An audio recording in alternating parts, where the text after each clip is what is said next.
I'd like to spend a few minutes for all of us, for all of you who are out there in the world of helping others, working with others, providing care, doing after-school programs, and how do we take care of ourselves.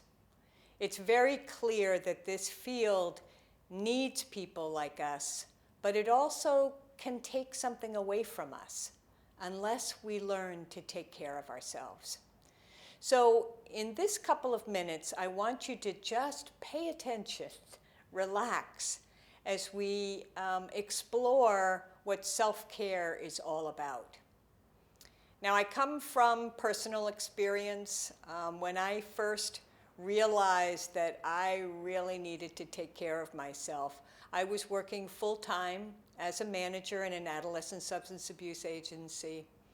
At that time, I was training adolescents to be peer listeners. So I was doing 7 2.5-day retreats for 7 weeks. So it was exhausting, and there were up to 60 kids at a time. So by the time I was done, I was training over 2,000 adolescents in a fall. I was also going to school. I was getting my graduate degree in Cambridge, Massachusetts. So after the retreats, I would drive down to Boston, spend the night, take classes, get up the following morning, and come back for a 9 a.m. management meeting. And if that wasn't enough, my husband and I were renovating an old Victoria house. And I got that phone call from my father that my mother had dementia. So how did I deal with clearly overwhelming feelings and tasks that I felt were before me? First of all, I had to acknowledge that I was feeling overwhelmed. Second of all, I had to really dig into my resource kit, into my inner resources, and figure out what is it that kept me going. Because in hindsight, I'm able to now investigate how I was able to get through those times and not get sick myself. Well, I walked. I kept up a daily routine of exercise. I made sure that I ate properly. I never skipped a meal. I relied on friends to talk to when I was really upset about my mother. And I did have a partner in life, so my husband was a good listener. And I also did some things that were important to me. I love to sing, so I joined the choir at church and started rehearsing with fellow singers that love to sing. So let's explore what are the blocks, what are the things that get in our way, and what are the ways in which we can continue to move forward. But first of all, the explanation. Self-care refers to actions and attitudes which contribute to the maintenance of well-being and personal health. It promotes human development. Self-care is an activity of an individual, family, or community with the intention of improving or restoring health. So what gets in our way? What are those blocks? Well, first of all, the inability to say no. So the more you take on, the harder it's going to be for you to take care of yourself. Time, we are all up against time. There's not enough time to do everything in 24 hours. You may not be motivated. You may be not eating the right foods, but sometimes sugar is the only way that keeps you going. And it may, in the long run, not be great for you. Could be lack of money. There's not enough money to be able to take a little break or go out to dinner or get a babysitter and take care of yourself. Could be lack of self-confidence. You don't feel you deserve some self-care. Or you may lack some skills. So those are the things that may get in your way, and you may feel as if you're not able to accomplish everything if you're carrying the weight of the world on your shoulders. So how do you find your way through? Well, there are 3 categories that we can look at today. One is your physical health, your mental health, and your spiritual health. So I'm sure you've heard many times people say body, mind, spirit. And it can come spirit, mind, body.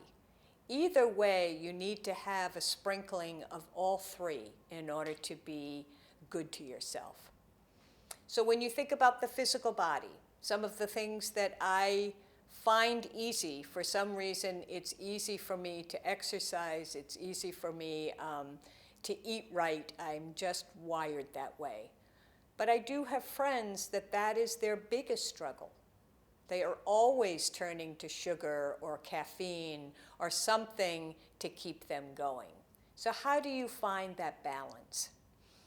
If you find somebody you can confide in and talk to about that, it's helpful. And be kind to yourself. If you want to go on a diet or you're eating too much sugar in order to manage your stress, be kind to yourself. Self-compassion is an essential component for taking care of yourself. What about the mind? How do you take care of your mind? Again, some of it is finding a support system. Some people do turn to professionals to talk to. But it's also about how do you learn about stress? How do you breathe in and breathe out? How do you live in the moment? How do you take simple steps to take care of yourself? It may be just walking around the block. It may be watching something on TV that makes you laugh. I find comedy to be a great antidote to when I'm feeling stressed.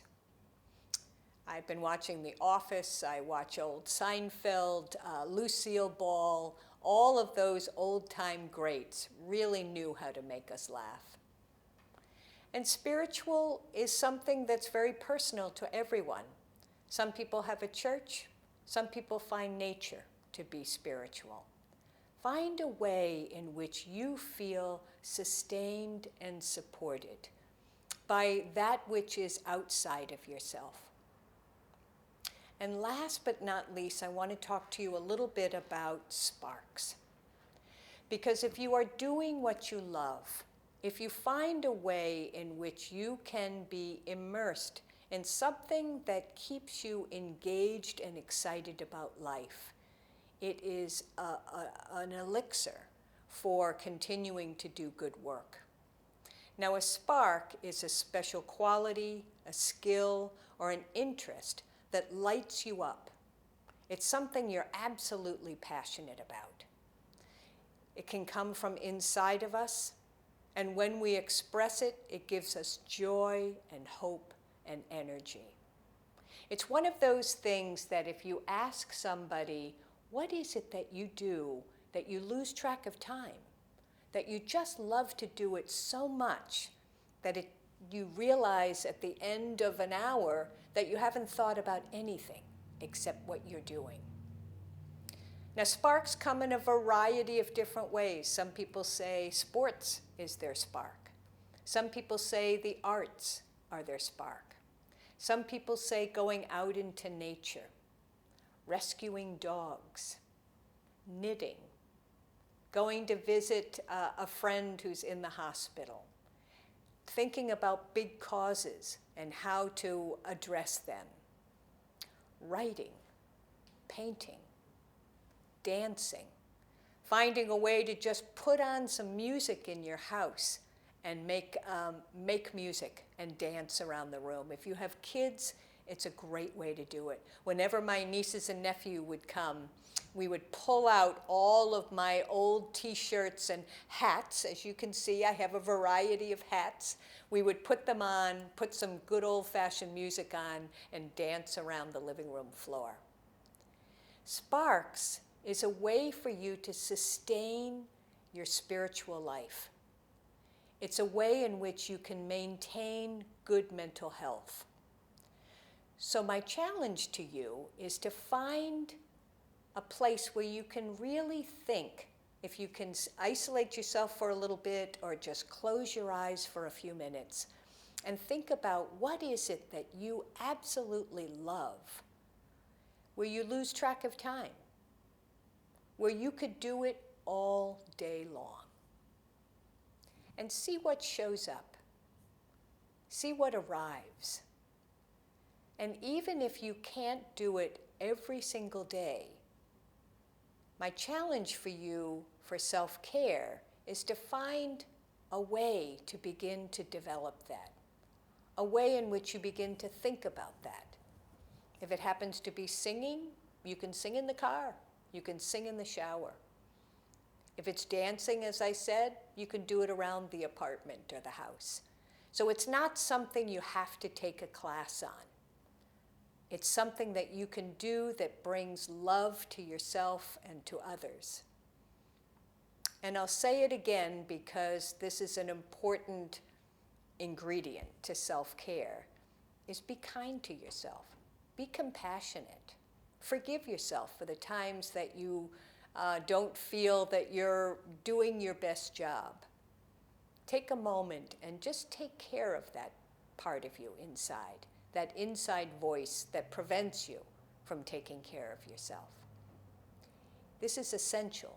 If you stay in this field, you absolutely must find a way to do this. And you have friends, and you have the support of professionals. There are many ways in which you can accomplish this. So take care of yourself.